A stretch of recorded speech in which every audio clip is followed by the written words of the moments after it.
எல்லாரும் எப்படி இருக்கிறீங்க? இன்றைக்கி நம்ம அனிதா கிச்சன் அண்ட் டைலரிங் சேனலில் என்ன பார்க்க போகிறோன்னா ஒயிட் சாக்லேட் எப்படி ஈஸியாக செய்கிறதுன்னு பார்க்கலாங்க வாங்க. 4 ஸ்பூன் சர்க்கரை எடுத்துக்கலாங்க.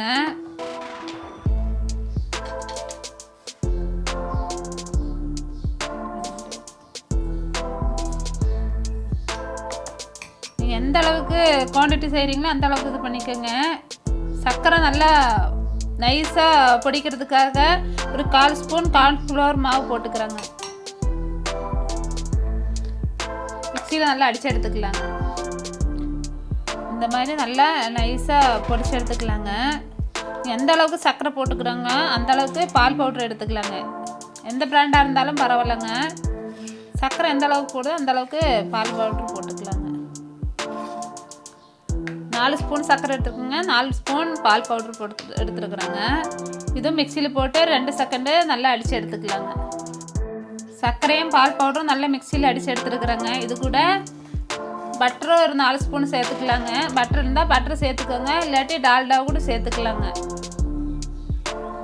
முதல்ல கொஞ்சம் போட்டு அடித்து எடுக்கலாங்க. அதுக்கப்புறம் திருப்பி கொஞ்சம் எப்படி இருக்குதுன்னு பார்த்துட்டு அப்புறம் அடிச்சுக்கலாங்க.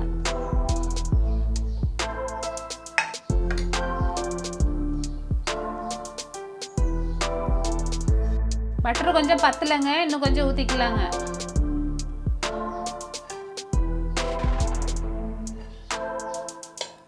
திருப்பி மிக்சியில் போட்டு அடிச்சுக்கலாங்க.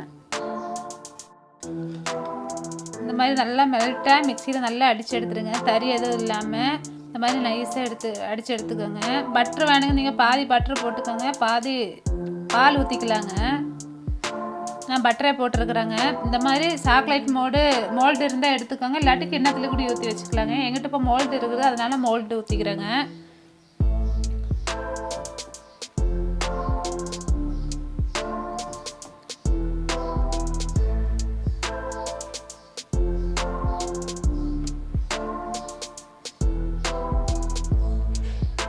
இந்த மாதிரி அரிசி ஊற்றி கொடுத்தா குழந்தைகளெல்லாம் நல்லா விரும்பி சாப்பிடுவாங்க.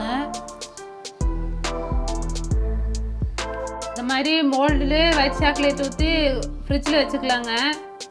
சாக்லேட்டு செட் ஆயிடுச்சுங்க. ஃப்ரிட்ஜில் ஒரு 1/4 மணி நேரம் வச்சு நல்லா செட் ஆயிடுச்சு. இது பின்னாடி இப்படியே வளைச்சி பிடிச்சிருவேன்னா எல்லாம் பாருங்க. குழந்தைகளுக்கெல்லாம் கொடுக்கக்கூடிய நல்ல ஹெல்த்தியான சாக்லேட்டு நீ எல்லாம் கடையில் வாங்கி கொடுக்காதீங்க. நீங்களும் எல்லோரும் இந்த மாதிரி வீட்டில் செஞ்சு பாருங்கள். இந்த வீடியோ பிடிச்சிருந்தால் லைக் பண்ணுங்கள், ஷேர் பண்ணுங்கள், சப்ஸ்கிரைப் பண்ணுங்கள். பக்கத்தில் இருக்கிற பெல் பட்டனை கிளிக் பண்ணுங்க.